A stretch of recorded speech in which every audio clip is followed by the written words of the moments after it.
नमस्ते मेरे प्यारे दोस्तों। हम लोग बिहार एसएससी में अब तक पूछे गए सभी प्रश्नों के आधार पर जीके जीएस की सटीक और शानदार स्टडी कर रहे हैं। जो प्रश्न जिस चैप्टर से पूछा गया है उस चैप्टर में जितने भी अति महत्वपूर्ण प्रश्न हैं वो सभी प्रश्न आपको बताएंगे, साथ में महत्वपूर्ण प्रश्न भी बताएंगे जो परीक्षा में बार बार पूछा जाता है। आप किसी भी कम्पिटिटिव एग्जाम की तैयारी करते हो, अगर एग्ज़ाम डिले होता है तो यही वह वक्त होता है जब आपसे जो ज़्यादा जानता है या आपसे पहले से वो पढ़ाई कर रहा हो, उससे आप कड़ी मेहनत और रेगुलर स्टडी से आगे निकल जाते हैं। और आसपास के छात्रों से ज़्यादा जानना ही नौकरी है। ठीक है, ये ध्यान रखना है। नौकरी है क्या, मतलब जानकारी आपके अंदर है, जानकारी ही तो नौकरी है, और क्या है। तो इसलिए ज़्यादा जानना आपको ज़रूरी है। अधिक से अधिक अपने आसपास के जो छात्र है उससे हमेशा ये ध्यान रखना है कि हाँ, उससे ज़्यादा पढ़ना है, उससे ज़्यादा जानना है। देखिए, मैट्रिक और इंटर का ये तो एग्ज़ाम है नहीं कि इतना नंबर फिक्स रहता है कि इतना नंबर लाएं आप फर्स्ट हो गए। ये कंपटीशन है, इसमें अपने प्रतिद्वंदी से ज़्यादा लाना पड़ता है, चाहे वो जितना लाए उससे आपको ज़्यादा लाना है। इसलिए बस लाइफ का एक ही लक्ष्य रखिए कि जब तक आपका मेरिट में नाम ना आ जाए तब तक कड़ी मेहनत नियमित रूप से करते रहना है। हर पल का सदुपयोग कीजिए, निश्चित रूप से मेरिट लिस्ट में आपका नाम आएगा। तो चलिए शुरू करते हैं, और जो पिछले वीडियो नहीं देखे हैं वो प्लेलिस्ट में जाकर जरूर देख लें। आज का पहला क्वेश्चन है कि सिमलीपाल मुख्यतः किस वन्यजीव संरक्षण के लिए प्रसिद्ध है। तो सिमलीपाल ये वन्यजीव संरक्षण जो है ये किसके लिए प्रसिद्ध है, तो ये हाथी के लिए प्रसिद्ध है। इसका करेक्ट आंसर हो गया ऑप्शन नंबर 1, हाथी के लिए प्रसिद्ध है। ठीक है, अब यहाँ से इस चैप्टर से जितने भी महत्वपूर्ण प्रश्न पूछा जाता है वो सभी प्रश्न देखेंगे। जैसे सिमलीपाल एक राष्ट्रीय उद्यान है, ये है कहाँ, तो सिमलीपाल राष्ट्रीय उद्यान ये उड़ीसा में। ठीक है, अब इस टाइप के क्वेश्चन जैसे कि सिमलीपाल वन्य जीव अभ्यारण्य किसके लिए प्रसिद्ध है, हाथी के लिए। ठीक है, अब इस टाइप के जो महत्वपूर्ण क्वेश्चन आता है वो सब यहाँ पर देखते हैं। जैसे कि एक अति महत्वपूर्ण क्वेश्चन है जो कि एग्जाम में बार बार रिपीट होता है कि एक सींग वाले गेंडे के लिए प्रसिद्ध राष्ट्रीय उद्यान कौन सा है, तो वो है काजीरंगा राष्ट्रीय उद्यान, असम में है। ये बहुत बार क्वेश्चन ये पूछा गया है, एक सींग वाले गेंडे के लिए विश्व प्रसिद्ध है ये राष्ट्रीय उद्यान काजीरंगा राष्ट्रीय उद्यान। ठीक है, जो कि असम में है। अच्छा, एक क्वेश्चन ये आता है कि एशियाई शेर के लिए प्रसिद्ध कौन सा राष्ट्रीय उद्यान है, तो गिर राष्ट्रीय उद्यान है जो कि गुजरात में है। और एक क्वेश्चन ये है कि नंदन कानन अभ्यारण्य किस लिए प्रसिद्ध है, तो नंदन कानन अभ्यारण्य जो है ये सफ़ेद बाघ के लिए प्रसिद्ध है, ये भी उड़ीसा में है। सिमलीपाल भी उड़ीसा में है और नंदन कानन अभ्यारण्य भी उड़ीसा में है। अच्छा, भारत का पहला राष्ट्रीय उद्यान कौन सा है, तो भारत का पहला राष्ट्रीय उद्यान जिम कॉर्बेट राष्ट्रीय उद्यान है जो कि उत्तराखंड में है। नेक्स्ट क्वेश्चन देखते हैं कि नंदन कानन अभ्यारण्य किस लिए प्रसिद्ध है, तो नंदन कानन अभ्यारण्य जो है ये सफ़ेद बाघ के लिए प्रसिद्ध है और ये कहाँ है, तो उड़ीसा में है। और सिमलीपाल जो राष्ट्रीय उद्यान है ये कहाँ है, तो वो भी उड़ीसा में है। ठीक है, ये याद रखना है। देखिए, ये है सफ़ेद बाघ के लिए प्रसिद्ध है और ये नंदन कानन अभ्यारण्य सफ़ेद बाघ के लिए, और पिछले क्या है सिमलीपाल, ये सिमलीपाल ये हाथी के लिए प्रसिद्ध है। ठीक है, ये दोनों याद रखना है, कन्फ्यूजन नहीं होना है। ठीक है, अब यहाँ पर कुछ और क्वेश्चन देखते हैं उड़ीसा से। ठीक है ना, उड़ीसा जैसे ये है कहाँ, उड़ीसा में, तो उड़ीसा से कुछ इंपॉर्टेंट क्वेश्चन जो कि एग्जाम में आता है। ठीक है, महत्वपूर्ण क्वेश्चन बनता है। ये नंदन कानन उड़ीसा में है और सिमलीपाल भी उड़ीसा में है। ठीक है, अच्छा, भारत की सबसे बड़ी खारे पानी की झील कौन सी है, तो वो चिल्का झील, वो कहाँ है, तो वो भी उड़ीसा में है। चिल्का झील उड़ीसा में है। कोणार्क का सूर्य मंदिर कहाँ है, उड़ीसा में। पुरी का जगन्नाथ मंदिर कहाँ है, तो उड़ीसा में है। लिंगराज मंदिर कहाँ है, तो वो भी उड़ीसा में है। उड़ीसा की राजधानी कहाँ है, तो भुवनेश्वर है। उड़ीसा के वर्तमान अभी मुख्यमंत्री कौन है, तो नवीन पटनायक है। उड़ीसा का वर्तमान राज्यपाल कौन है, तो रघुवर दास है। तो इतने सारे पॉइंट्स आपको याद रखना है।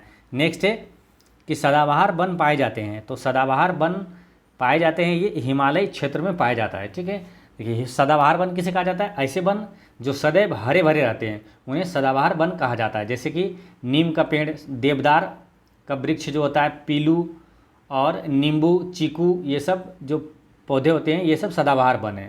ठीक है, ये याद रखना है। अच्छा, एक क्वेश्चन और आता है यहाँ पर कि उष्णकटिबंधीय सदाबहार वन किस क्षेत्र में पाई जाती है, तो भूमध्य रेखा के दक्षिण या उत्तर में लगभग 5 डिग्री अक्षांश के भीतर पाया जाता है ये उष्णकटिबंधीय सदाबहार वन। नेक्स्ट क्वेश्चन है कि भारत का सबसे ऊंचा बांध कौन सा है, तो भारत का सबसे ऊंचा बांध है टिहरी बांध, है ना। भारत का सबसे ऊंचा बांध है टिहरी बांध, और टिहरी बांध किस नदी पर है, तो यह भागीरथी नदी पर है। कहाँ है, तो यह है उत्तराखंड में। ठीक है, इतने सारे चीज़ें याद रखना है। देखिए, अभी क्वेश्चन क्या है, भारत का सबसे ऊंचा बांध कौन सा है, टिहरी बांध। कभी ये पूछा जाता है टिहरी बांध किस नदी पर है, कभी ये पूछा जाएगा आपको टिहरी बांध किस राज्य में है। तो तीनों पॉइंट आपको याद रखना है, तीनों महत्वपूर्ण है ना। टिहरी बांध जो है ये भारत का सबसे ऊंचा बांध है, ये भागीरथी नदी पर है और ये उत्तराखंड में है। ठीक है, एक क्वेश्चन ये आता है कि सीधे ग्रेविटी वाला दुनिया का सबसे ऊंचा बांध कौन सा है, तो वो एक ग्रेविटी वाला सबसे ऊंचा बांध दुनिया का पूछे तो वो है भाखड़ा बांध, है ना। भाखड़ा नांगल बांध है, ये सतलज नदी पर है, पंजाब में है। ठीक है, अच्छा दुनिया का सबसे लंबा बांध कौन सा है, तो हीराकुंड बांध है जो कि महानदी पर है और कहाँ है, उड़ीसा में है। हीराकुंड बांध महानदी पर है, इसे याद ऐसे रखना है। डायरेक्ट क्वेश्चन देखिए पूछा जाता है कि हीराकुंड बांध किस नदी पर है, तो महानदी पर है, इसे याद ऐसे रखना है कि हीरा महान लोग पहनते हैं, यानी कि हीराकुंड बांध है महानदी पर है, ये उड़ीसा में है। ठीक है, अच्छा एक है ये हीराकुंड बांध हो गया। भाखड़ा नागल कहाँ है, तो ये सतलज नदी पर, हीराकुंड महानदी पर। और नागा अर्जुन ये सागर बांध किस नदी पर, ये भी पूछा जाता है, तो नागा अर्जुन सागर बांध जो है ये कृष्णा नदी पर है, इसे याद रखना है। देखिए नागा अर्जुन को रिलेट करिए अर्जुन से, तो महाभारत में अर्जुन का सारथी कौन था, तो कृष्ण भगवान थे, तो नागार्जुन बांध कृष्णा नदी पर है, तो ऐसे रिलेट करके याद रख लेना है। ठीक है, तो ये हो गया। और टिहरी बांध कहाँ है, टिहरी बांध भी हो गया भागीरथी नदी पर, उत्तराखंड में है। ठीक है, तो ये चारों आपको याद हो गया है ना। नेक्स्ट है कि पश्चिम बंगाल की सीमाएं कितने देशों के साथ लगती है, तो पश्चिम बंगाल की सीमा 3 देश के साथ लगती है। ठीक है, वो कौन कौन सा देश है, बांग्लादेश, नेपाल और भूटान के साथ लगती है पश्चिम बंगाल की सीमा। अब पश्चिम बंगाल की बात करते हैं। ठीक है, पश्चिम बंगाल की राजधानी कहाँ है, कोलकाता है। पश्चिम बंगाल के वर्तमान मुख्यमंत्री कौन है, ममता बनर्जी है। और पश्चिम बंगाल के वर्तमान राज्यपाल ये सीबी आनंद बोस है। ये सारी चीज़ें करंट अफेयर में आपसे पूछा जाता है। ठीक है, राज्यपाल के बारे में पूछा जाता है। ठीक है, तो वर्तमान अभी राज्यपाल पश्चिम बंगाल के सीबी आनंद बोस है। अच्छा बंगाल विभाजन कब हुआ था, तो बंगाल विभाजन 1905 में हुआ था। किसके समय हुआ था, तो लॉर्ड कर्जन के समय हुआ था। अच्छा सर्वाधिक चावल उत्पादक राज्य कौन सा है, तो सर्वाधिक चावल उत्पादक राज्य पश्चिम बंगाल है और सर्वाधिक जूट उत्पादक राज्य भी पश्चिम बंगाल है। नेक्स्ट है कि राष्ट्रीय चावल अनुसंधान संस्थान कहाँ है, तो राष्ट्रीय चावल अनुसंधान संस्थान ये कटक में है। कटक कहाँ है, उड़ीसा में है। ठीक है, ये है राष्ट्रीय चावल अनुसंधान, ये कटक में है। ठीक है, एक है अंतर्राष्ट्रीय चावल अनुसंधान, ये अंतर्राष्ट्रीय चावल अनुसंधान संस्थान कहाँ है, तो ये फिलीपींस में। ठीक है, ये याद रखना है। और कुछ क्वेश्चन और इम्पोर्टेंट यहाँ याद रखना है इस टाइप के, जो कि संस्थान से या तो संस्था से रिलेटेड है। ठीक है, जैसे कि केंद्रीय भवन अनुसंधान संस्थान कहाँ है, तो रुड़की में है। केंद्रीय भवन अनुसंधान संस्थान रुड़की में है। ठीक है, और रुड़की से एक क्वेश्चन और आता है कि भारत का पहला इंजीनियरिंग कॉलेज कहाँ स्थापित किया गया था, तो आईआईटी रुड़की में किया गया था। ठीक है, और अच्छा भारतीय वन अनुसंधान संस्थान कहाँ है, तो भारतीय वन अनुसंधान संस्थान है देहरादून में। और भारतीय पेट्रोलियम संस्थान भी देहरादून में है। ये सारे अति महत्वपूर्ण प्रश्न हैं, इसलिए आपको नोट करते जाना है। अगर नोट नहीं भी कर पाते हैं 2 बार वीडियो जरूर देखिएगा, आपको याद भी हो जाएगा। ठीक है, तो भारतीय वन अनुसंधान संस्थान और पेट्रोलियम संस्थान ये दोनों कहाँ है, देहरादून में। भारतीय कृषि अनुसंधान संस्थान कहाँ है, नई दिल्ली में। राष्ट्रीय डेयरी अनुसंधान संस्थान तो हरियाणा के करनाल में है। अच्छा 2-3 इंपॉर्टेंट महत्वपूर्ण क्वेश्चन और भी याद रखें यहाँ पर, जैसे विक्रम साराभाई अंतरिक्ष केंद्र कहाँ है, तो केरल के तिरुवनंतपुरम में है। सतीश धवन अंतरिक्ष केंद्र कहाँ है, तो आंध्र प्रदेश के श्रीहरिकोटा में है। और इसरो का मुख्यालय बंगलुरु में है। नेक्स्ट है कि रेलवे डीजल इंजन का कारखाना कहाँ स्थित है, तो रेलवे डीजल इंजन का कारखाना है वाराणसी में स्थित है। दोस्तों तैयारी करने का शानदार तरीका यही होता है कि जब भी आपके सामने कोई क्वेश्चन है उससे रिलेटेड जितने भी अति महत्वपूर्ण प्रश्न हैं वो सभी प्रश्न देखेंगे जो कि एग्जाम में बार बार पूछा जाता है। और कन्फ्यूजन वाला जो क्वेश्चन है वो भी एक साथ सबको रिवीजन करना चाहिए। अब जैसे रेलवे डीजल इंजन की बात आई, ये कहाँ, वाराणसी में इसका कारखाना है। ये क्वेश्चन आता है कि रेलवे का यात्री डिब्बा कहाँ निर्माण होता है, तो वो होता है पेराम्बूर में, तमिलनाडु के पेराम्बूर में होता है। और पेराम्बूर से एक क्वेश्चन और आता है कि इंटीग्रल कोच फैक्ट्री कहाँ है, तो वो पेराम्बूर में है। ठीक है, अच्छा विश्व में पहली बार रेल कब चला था, तो रेल चला था सबसे पहली बार 1825 में इंग्लैंड में चला था। भारत में सबसे पहली बार रेल कब चला था, 1853 में चला था, बम्बई से ठाणे के बीच चला था। एक क्वेश्चन और याद रखना है कि ऑपरेशन मेरी सहेली, ये इसका संबंध किससे है, तो ऑपरेशन मेरी सहेली का संबंध है ट्रेनों में महिला यात्रियों के सुरक्षा बढ़ावा देने के लिए। नेक्स्ट है कि उड़ीसा में निम्न में से सबसे ज़्यादा किस चीज़ की पैदावार होती है, तो उड़ीसा में सबसे ज़्यादा पैदावार होती है हल्दी की। ठीक है, उड़ीसा में सबसे ज़्यादा पैदावार होती है हल्दी से। अब उड़ीसा से महत्वपूर्ण क्वेश्चन आता है तो यहाँ पर रिवीजन भी करेंगे। ठीक है, देखिए जितना अधिक रिवीजन करते हैं उतना अच्छा होता है ना, उतना आपके लिए ज़्यादा बेहतरमंद होता है। तो रिवीजन हमेशा करते रहना चाहिए। तो उड़ीसा की राजधानी कहाँ है, भुवनेश्वर है। उड़ीसा के वर्तमान मुख्यमंत्री कौन है, तो नवीन पटनायक है। उड़ीसा का राज्यपाल कौन है, तो रघुवर दास है। अच्छा, कोणार्क का सूर्य मंदिर कहाँ है? उड़ीसा में है। पुरी का जगन्नाथ मंदिर उड़ीसा में है। लिंगराज मंदिर उड़ीसा में है। भारत की सबसे बड़ी खारे पानी की झील जो है वो कौन सी? चिल्का झील है, कहाँ? उड़ीसा में है। नंदनकानन राष्ट्रीय जो अभ्यारण्य है ये सफ़ेद बाघ के लिए प्रसिद्ध है, ये उड़ीसा में है। सिमलीपाल राष्ट्रीय उद्यान, ये सिमलीपाल जो है ये हाथी के लिए है, हाथी के लिए प्रसिद्ध है, ये कहाँ है? उड़ीसा में है। नेक्स्ट है कि तलचर किस खनिज के लिए प्रसिद्ध है? तो तलचर कोयले की खान है ना, ये तलचर कोयले की खान ये कहाँ है? तो ये भी उड़ीसा में है। तलचर कोयले की खान ये उड़ीसा में है, ठीक है। अच्छा, कोयला से संबंधित कुछ क्वेश्चन आता है, जैसे कोयला का सर्वाधिक उत्पादक राज्य कौन सा है? तो कोयला का सर्वाधिक उत्पादन राज्य ये कभी उड़ीसा आ जाता है, कभी झारखंड आ जाता है, ठीक है। लेकिन वर्तमान 2024 के अनुसार अभी याद रखना है आपको, अभी झारखंड ये कोयले का सर्वाधिक उत्पादक राज्य है, झारखंड, और कोयले का सर्वाधिक भंडारण भी झारखंड ही है वर्तमान 2024 के अनुसार। अच्छा, कोयला का उत्पादन का दूसरा सबसे बड़ा राज्य कौन सा है? तो वो उड़ीसा में है, उड़ीसा है, ठीक है। एक क्वेश्चन आता है कि उच्चतम गुणवत्ता वाला कठोर कोयला कौन सा है? ऐसे क्वेश्चन आता है, या तो पूछा जाता है उच्चतम कोटि का कोयला कौन सा है? तो एंथ्रासाइट कोयला है। या तो इससे भी पूछा जाता है कि सबसे ज़्यादा कार्बन वाला कोयला कौन सा है? तो एंथ्रासाइट कोयला है। और ये एंथ्रासाइट कोयला जो है ये कई एग्जामों में बार बार रिपीट होते रहता है, ये याद रखना आपको। नेक्स्ट है, निम्न में से एक बरसाती नदी है, तो बरसाती नदी इनमें से कौन सा है? तो ब्यास नदी एक बरसाती नदी है। ब्यास नदी से एक क्वेश्चन और आता है कि ब्यास नदी का पुराना नाम क्या है? तो ब्यास नदी का पुराना नाम था बिपाशा, ठीक है। अच्छा, यहाँ पर बात करते हैं ऑप्शन में, जैसे महानदी है, तो महानदी से क्वेश्चन आता है कि हीराकुंड बांध किस नदी पर है? तो महानदी पर है। बात करते हैं गंगा की, तो भारत की सबसे लंबी नदी कौन सी है? तो गंगा नदी है। भारत की राष्ट्रीय नदी कौन सी है? गंगा नदी है। अब ब्रह्मपुत्र नदी से क्वेश्चन आता है कि ब्रह्मपुत्र नदी का उद्गम स्थल कहाँ है? तो ये तिब्बत के मानसरोवर झील से निकलती है, ठीक है। दो क्वेश्चन और याद रखना है कि गंगा को बांग्लादेश में क्या कहा जाता है? पद्मा कहा जाता है। और ब्रह्मपुत्र नदी को बांग्लादेश में क्या कहा जाता है? तो जमुना कहा जाता है। नेक्स्ट है, श्रीशैलम परियोजना किस नदी पर बना है? तो श्रीशैलम परियोजना ये कृष्णा नदी पर बना है, ठीक है। श्रीशैलम परियोजना कृष्णा नदी पर बना है, और कहाँ है? ये आंध्र प्रदेश में है। और देखिए, कृष्णा नदी पर है श्रीशैलम परियोजना, कृष्णा नदी पर। और एक क्या चीज़ है? नागार्जुन सागर बांध कहाँ है? तो ये कृष्णा नदी पर ही है, ठीक है। और ये कहाँ है? तेलंगाना में है। नेक्स्ट है, निम्न में से इस्पात कारखाना कहाँ है? तो इस्पात कारखाना ये राउरकेला में इस्पात कारखाना है, ठीक है। और राउरकेला है कहाँ? ये उड़ीसा में, ठीक है। और राउरकेला उड़ीसा में है। इस टाइप के इस्पात कारखाना से 2-3 क्वेश्चन इंपॉर्टेंट एग्जाम में आता है, जैसे कि भिलाई इस्पात संयंत्र कहाँ है? तो छत्तीसगढ़ में। दुर्गापुर इस्पात कारखाना कहाँ है? तो पश्चिम बंगाल में है। अब यहाँ से क्वेश्चन ऐसे आता है कि जैसे राउरकेला इस्पात संयंत्र है, ये किस देश के सहयोग से स्थापित हुआ था? तो राउरकेला जर्मनी के सहयोग से स्थापित हुआ था। इसे याद ऐसे रख लेना, राज्य यानी राउरकेला जर्मनी के सहयोग से स्थापित हुआ, और भिलाई रूस के सहयोग से स्थापित हुआ। इसे याद रखना, भीरू यानी कि भिलाई रूस के सहयोग से स्थापित हुआ था। और एक है दुर्गापुर इस्पात जो कारखाना है किस देश के सहयोग से स्थापित हुआ? तो ब्रिटेन के सहयोग से स्थापित हुआ था। दुर्गापुर ब्रिटेन यानी द्रविड़ है ना, द्रविड़ याद रखिएगा, यानी दुर्गापुर ब्रिटेन के सहयोग से स्थापित हुआ था। अब एक और इम्पोर्टेंट क्वेश्चन पूछा जाता है कि भारत का पहला इस्पात कारखाना कहाँ है स्थापित किया गया था? तो भारत का पहला इस्पात कारखाना स्थापित किया गया था जमशेदपुर में किया गया था ना, जो कि झारखंड में है। नेक्स्ट है, विश्व के क्षेत्रफल का कितना प्रतिशत भाग भारत के पास है? तो विश्व के क्षेत्रफल के दृष्टि से भारत का जो हिस्सा है वो कितना है? 2.43% है, ठीक है, 2.43% है। अच्छा, विश्व में क्षेत्रफल की दृष्टि से भारत का स्थान कौन सा है?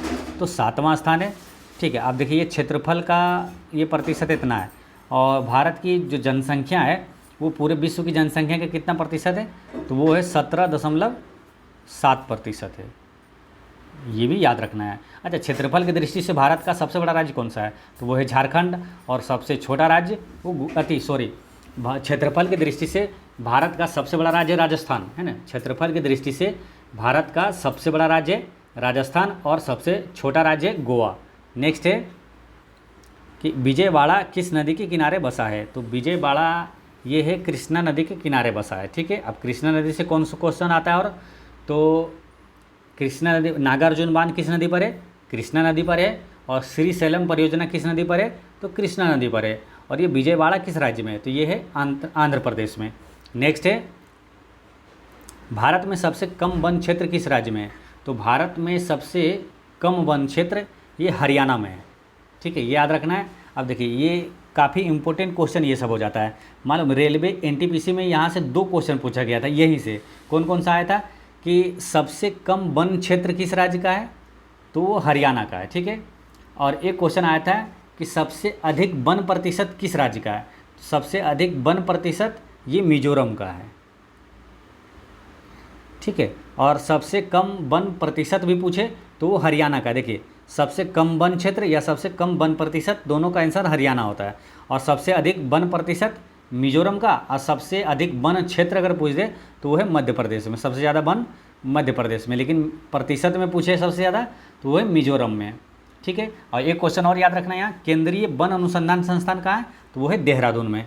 नेक्स्ट है कि अंतर्जलीय मत्स्य उत्पादन किस राज्य में सबसे ज़्यादा होता है, तो सबसे ज़्यादा अंतर्जलीय मत्स्य उत्पादन ये कहाँ होगा, तो ये पश्चिम बंगाल में। इसका करेक्ट आंसर है पश्चिम बंगाल।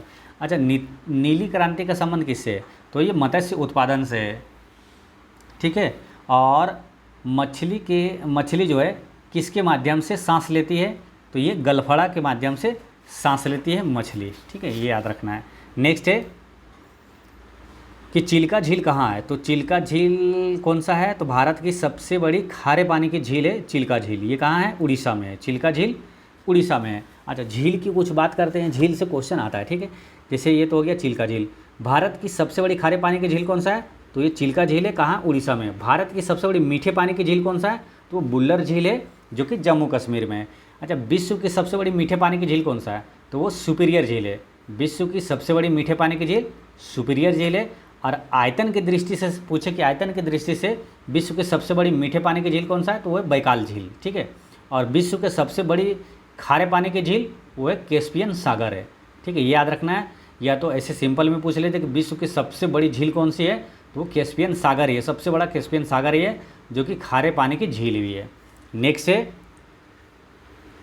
भारत में सर्वाधिक लंबी तटरेखा किस राज्य की है, तो सर्वाधिक लंबी तटरेखा है गुजरात की।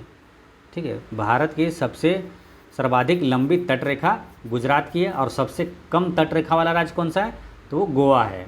ठीक है, अच्छा, भारत की सर्वाधिक सीमा से लगे देश कौन सा है, सबसे ज़्यादा लंबा सीमा कौन सा देश साझा करता है भारत के साथ, तो बांग्लादेश करता है। और सबसे कम सीमा साझा कौन करता है, तो अफगानिस्तान करता है भारत के साथ। ठीक है, ये याद रखना है। नेक्स्ट है भारतीय रेल को कितने क्षेत्र में विभक्त किया गया है, तो भारतीय रेल को कितने क्षेत्र में विभक्त किया गया, तो 18 जोन है। 18 जोन में विभक्त किया गया, जो कि ऑप्शन में है नहीं। ठीक है, तो याद रखना है आपको 18 जोन में विभक्त किया गया। 18 से और याद रखना है, भारत में जो बायोस्फीयर रिजर्व है, यानी कि जो जैव मंडल आरक्षित क्षेत्र है, वो कितना है, वो भी 18 है। रेलवे जोन 18 है, बायोस्फीयर रिजर्व 18 है, और पुराणों की संख्या कितनी है, 18 है। और महाभारत कितने पर्व में बटा है, तो 18 पर्व में बटा हुआ है। तो इतनी सारी चीज़ें याद रखना है। नेक्स्ट है कि निम्न में से कौन सा राज्य स्थल रुद्ध है, तो स्थल रुद्ध का मतलब होता है कि कोई भी उसका समुद्री सीमा से उसका छोर नहीं लगा हुआ, तो वो कौन सा है, तो वो है बिहार।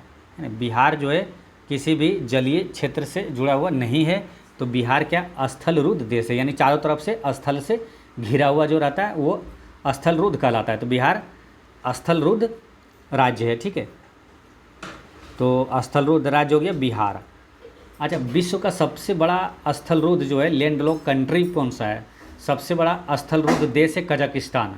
अच्छा, विश्व में मान्यता प्राप्त स्थल रुद्ध देश कितना है, तो अंतर्राष्ट्रीय मान्यता प्राप्त जो है स्थल रुद्ध देश है 44। ठीक है, 44 से एक चीज़ और याद रखना है कि यूसीसी जो किस अनुच्छेद में, यानी कि यूनिफॉर्म सिविल कोड, यानी कि समान नागरिक संहिता किस अनुच्छेद में है, तो अनुच्छेद 44 में ही है। इसे याद ऐसे रखना है। देखिए, समान नागरिक संहिता समान अंक वाला होगा, अनुच्छेद 4 है ना 44 में। नेक्स्ट क्वेश्चन है कि दक्षिण गंगोत्री कहाँ स्थित है, तो ये दक्षिण गंगोत्री है अंटार्कटिका में, है ना। अंटार्कटिका महाद्वीप में है दक्षिण गंगोत्री। और अंटार्कटिका महाद्वीप से एक क्वेश्चन एक बार पूछा गया था कि विन्सन पर्वत कहाँ है, तो विन्सन पर्वत भी अंटार्कटिका में है, यानी अंटार्कटिका की महाद्वीप की सबसे ऊंची चोटी है विन्सन पर्वत। नेक्स्ट क्वेश्चन है कि नर्मदा और ताप्ती नदियों द्वारा घिरे हैं। तो नर्मदा और ताप्ती नदी द्वारा घिरा है सतपुड़ा पर्वत। ठीक है, क्वेश्चन ऐसे अगर पूछ लिया जाए कि सतपुड़ा पर्वत किन दो नदी के बीच है, तो नर्मदा और ताप्ती के बीच में सतपुड़ा पर्वत है। इसे याद ऐसे रख लेना है। देखिए, नर्मदा पहले और बीच में सतपुड़ा है और यहाँ ताप्ती है। ठीक है, तो इसे याद ऐसे रखना है। नाश्ता नर्मदा है ना, सतपुड़ा और ताप्ती, नाश्ता याद रखना है। तो आपसे क्वेश्चन 2-3 टाइप से यहाँ से क्वेश्चन पूछेगा तो बन जाएगा। ठीक है, तो नर्मदा और ताप्ती नदियों से घिरा है, नर्मदा और ताप्ती से घिरा है सतपुड़ा पर्वत। ठीक है, तो नाश्ता याद रखना है इसे। ठीक है, अच्छा, नर्मदा और ताप्ती से क्वेश्चन और आता है, जैसे कि कौन सा नदी एस्चुरी का निर्माण करती है, यानी कि डेल्टा का निर्माण नहीं करती है। तो एस्चुरी का निर्माण जो करती है वो भी है यही नर्मदा और ताप्ती नदी। अच्छा, नर्मदा कहाँ से निकलती है, इसका उद्गम स्थल कहाँ है, तो अमरकंटक से निकलती है नर्मदा और सोन नदी का उद्गम स्थल अमरकंटक है। अमरकंटक का मध्य प्रदेश में। नेक्स्ट है कि निम्नलिखित में से किस राज्य में जलोढ़ मिट्टी नहीं पाई जाती है। तो जलोढ़ मिट्टी नहीं पाई जाती है कहाँ, तमिलनाडु में जलोढ़ मिट्टी नहीं पाई जाती है, बाकी उड़ीसा और मध्य प्रदेश, पश्चिम बंगाल में जलोढ़ मिट्टी पाई जाती है। ठीक है, अब यहाँ पर मिट्टी से क्वेश्चन आया है, तो मिट्टी से महत्वपूर्ण क्वेश्चन जो एग्जाम में पूछा जाता है वो सभी यहाँ पर देखेंगे। मिट्टी है, तो भारत में सर्वाधिक क्षेत्रफल में कौन सी मिट्टी पाई जाती है, तो जलोढ़ मिट्टी पाई जाती है। अच्छा, सर्वाधिक उपजाऊ मिट्टी कौन सी है, तो जलोढ़ मिट्टी है। कपास के खेती के लिए सबसे उपयुक्त मिट्टी कौन सी है, तो काली मिट्टी है, जिसे रेगुर मिट्टी भी कहा जाता है। अच्छा, काजू की खेती के लिए सबसे जो उपयुक्त मिट्टी है वो लाल लेटराइट मिट्टी है। और चाय और कॉफ़ी के लिए सबसे उपयुक्त है लेटराइट मिट्टी। देखिए, चाय और कॉफ़ी के लिए सर्वाधिक उपयुक्त मिट्टी है लेटराइट, चाय और कॉफ़ी के लिए वो है सिर्फ लेटराइट, और काजू के लिए उपयुक्त कौन सा है, लाल लेटराइट। तो ये याद रखना है। अच्छा, मिट्टी का अध्ययन क्या कहलाता है, तो पेडोलॉजी मिट्टी का अध्ययन कहलाता है, पेडोलॉजी। नेक्स्ट है कि निम्नलिखित में से कौन सा जैव मंडलीय आरक्षित क्षेत्र नहीं है। तो जैव मंडल आरक्षित क्षेत्र नहीं है नल्ला मलई, ये नहीं है, यानी कि बायोस्फीयर रिजर्व जो है ये अगस्तमलई है, नीलगिरी है और ये पचमढ़ी है। तो ये याद रखना है। अच्छा, अगस्तमलई है कहाँ, ये तमिलनाडु और केरल में है, ये दोनों में है मिला के। ठीक है, और नीलगिरी कहाँ है, तो ये तमिलनाडु और कर्नाटक और केरल क्षेत्र में फैला हुआ है। और पचमढ़ी कहाँ है, तो ये मध्य प्रदेश में है। ठीक है, जैव मंडल आरक्षित क्षेत्र है कितना भारत में कितने बायोस्फीयर रिजर्व है, 18 है। और पुराणों की संख्या कितनी है, 18 है। रेलवे जोन कितना है, 18 है। और महाभारत जो है कितने पर्व में है, तो 18 पर्व में है। नेक्स्ट है गांधी सागर बांध निम्नलिखित में से किसका भाग है। तो गांधी सागर बांध ये है आपका चंबल परियोजना का भाग है। गांधी सागर बांध ये चंबल परियोजना का भाग है। ठीक है, अच्छा, हीराकुंड बांध किस नदी पर है, तो हीराकुंड बांध है महानदी पर है। और भाखड़ा बांध जो है ये भाखड़ा नागल बांध किस नदी पर है, तो सतलज नदी पर है। ठीक है, भारत का सबसे ऊंचा बांध कौन सा है, तो सबसे ऊंचा बांध है टिहरी बांध है, जो कि भागीरथी नदी पर है, कहाँ, उत्तराखंड में। और सीधे ग्रेविटी वाला दुनिया का सबसे ऊंचा बांध कौन सा है, तो भाखड़ा बांध ही है, जो कि भाखड़ा बांध जो कि सतलज नदी पर है, कहाँ है, ये पंजाब में। ठीक है, अच्छा, विश्व का सबसे लंबा बांध कौन सा है, तो हीराकुंड बांध ही है, विश्व का सबसे लंबा बांध हीराकुंड बांध है। तो दोस्तों, इस तरह से भारत का भूगोल का पार्ट 2 वीडियो होता है समाप्त। और पिछले वीडियो मैंने आपसे क्वेश्चन पूछा था कि DRDO का वर्तमान अध्यक्ष कौन है, तो DRDO का वर्तमान अध्यक्ष है समीर बी कामत है। और आज का क्वेश्चन है कि गन्ने में प्रति हेक्टेयर उत्पादन की दृष्टि से प्रथम राज्य कौन सा है। तो इसका आंसर आप कमेंट में दीजिएगा, और कोई भी डाउट हो तो कमेंट में पूछिएगा। और एक चीज़ हमेशा याद रखना है कि आपकी मुस्कान एक अनमोल खजाना है, इसे छोटी छोटी बातों में खोने ना दें। पढ़ते रहें, मुस्कुराते रहें। जय हिंद दोस्तों।